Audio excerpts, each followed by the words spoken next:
I destroyed the most important relationship in my life for absolutely nothing. I took your deepest secret, the one that made you cry when you told me, and I gave it away like it was worthless gossip. I can't sleep. I can't eat. I can't look at myself in the mirror without feeling like I'm going to throw up because I know what I am now. I know what I did to you. I betrayed you. I stabbed you in the back when you needed me most. I took your trust and I shattered it into a million pieces. And now you're gone and I have no one to blame but myself. This is eating me alive. The guilt is suffocating me, choking me, drowning me in shame, because I know I don't deserve to feel sorry for myself when you're the one who got hurt. When you're the one whose life I turned upside down. I broke my promise to you. I broke you. And I hate myself more than I've ever hated anything in my entire life because you trusted me with something sacred and I treated it like trash. You'll probably never see this. You'll probably never forgive me. But I have to try because this guilt is killing me and you deserve to know how sorry I am, even if sorry means nothing anymore. God, even thinking about it makes me feel nauseous. You know how my mom is, right? How she gets when she's having her wine nights with her book club friends? She starts prying, asking about everyone's business, fishing for gossip like it's some kind of sport. Last Thursday, when she cornered me in the kitchen after you'd left, I should have walked away. When she started asking about why you seemed so quiet lately, why you looked upset, I should have just said I didn't know and left it at that. But she kept pushing. Come on, honey, I'm just worried about her. She's like family to us. What's really going on? And she had that look, you know? That fake concerned look that really just means she wants something juicy to share with her friends. I don't know what came over me. Maybe I wanted to feel important, like I had inside information. Maybe I thought she'd actually keep it to herself this time, even though she never has before. Maybe I just wanted her to stop asking. So I told her. I told her about your parents, about the divorce papers you found hidden in your dad's desk, about how scared you are that your whole family is falling apart and everyone's been lying to you, about how you made me promise not to tell anyone because you weren't ready to face it yet. I betrayed every word of that conversation we had in your car when you were crying so hard you could barely speak. I took your pain and turned it into kitchen gossip for my mother. And then, because apparently I'm even worse than I thought, when she promised she wouldn't say anything, I actually believed her, even though I knew better, even though she's never kept a secret in her life. 2 days later, your mom called you asking if you were okay because she'd heard some concerning things. My mom had already told half the neighborhood, and it got back to your family before you were ready to deal with any of it.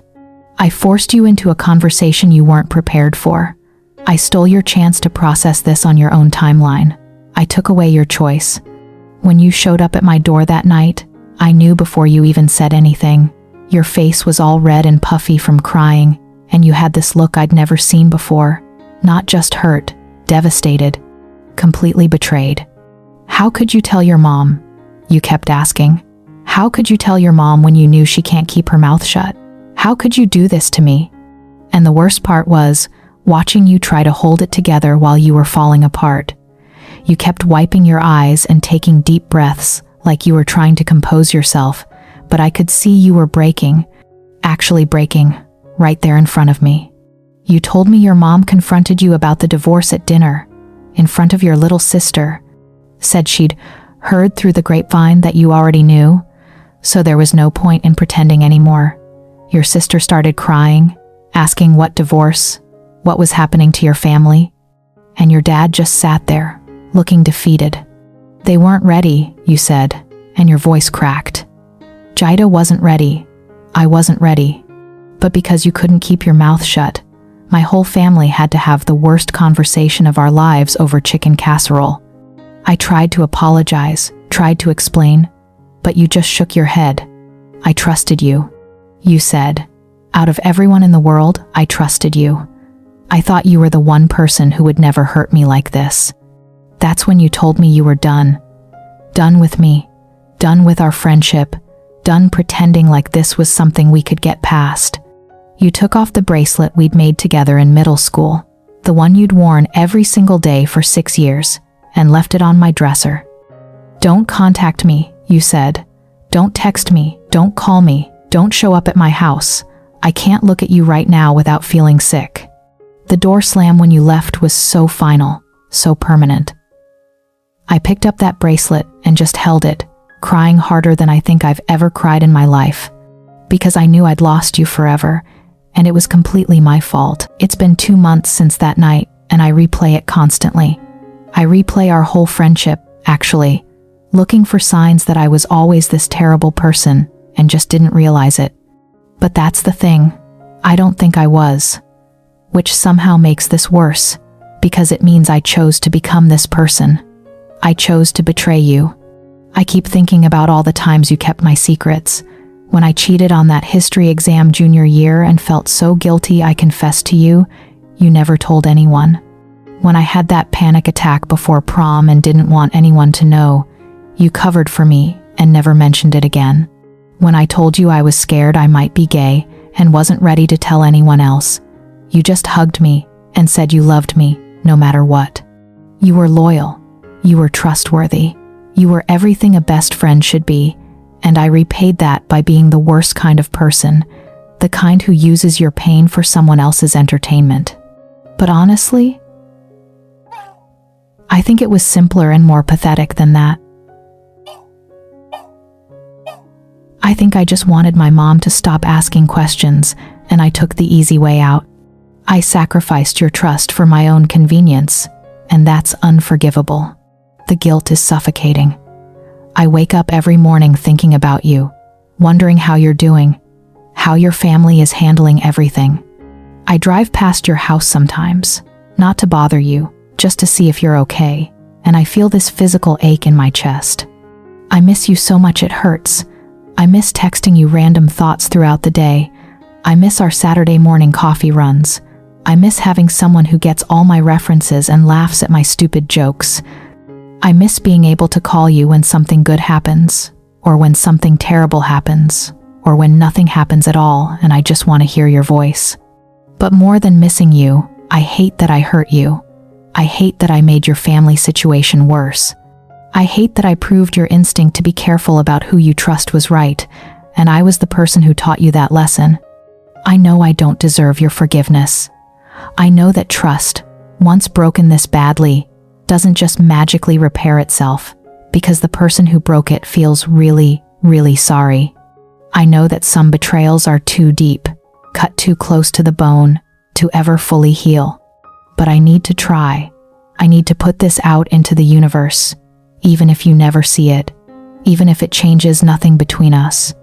I need to own what I did and tell you how sorry I am, not because it makes me feel better, but because you deserved better from me, and I want you to know that I realize that now. You were my best friend. You were my person, my safe place, my chosen family. You were the first person I wanted to tell good news to, and the first person I called when my world fell apart. You were patient with my moods, forgiving of my flaws, and loyal to a fault. I want you to know that losing you has changed me, not in some dramatic, movie-like way, but in quiet, everyday ways. I think before I speak now. I consider the weight of other people's secrets before I even accept them. I've learned that being trustworthy isn't just about keeping quiet. It's about understanding that when someone shares something painful with you, they're giving you a piece of their heart, and that's sacred. I hope you're doing okay. I hope your family is working through everything together.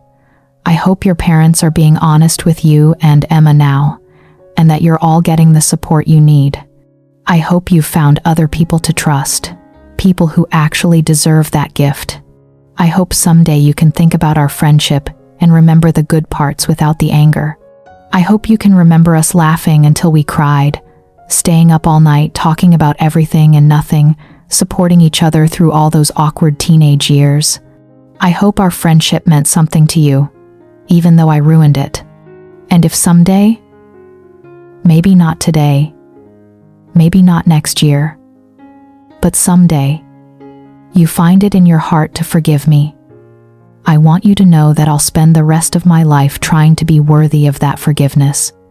Not because I expect us to be friends again, I know that ship has probably sailed, but because you deserve to know that your pain taught someone something important about how to be human. I'm sorry I told your secret. I'm sorry I broke your trust. I'm sorry I hurt you when you were already hurting. I'm sorry I chose convenience over loyalty, and I'm sorry I learned this lesson at your expense. Most of all, I'm sorry I lost you. You were the best part of my life, and I threw that away for nothing, for absolutely nothing. I love you, and I miss you, and I'm sorry. I'll always be sorry.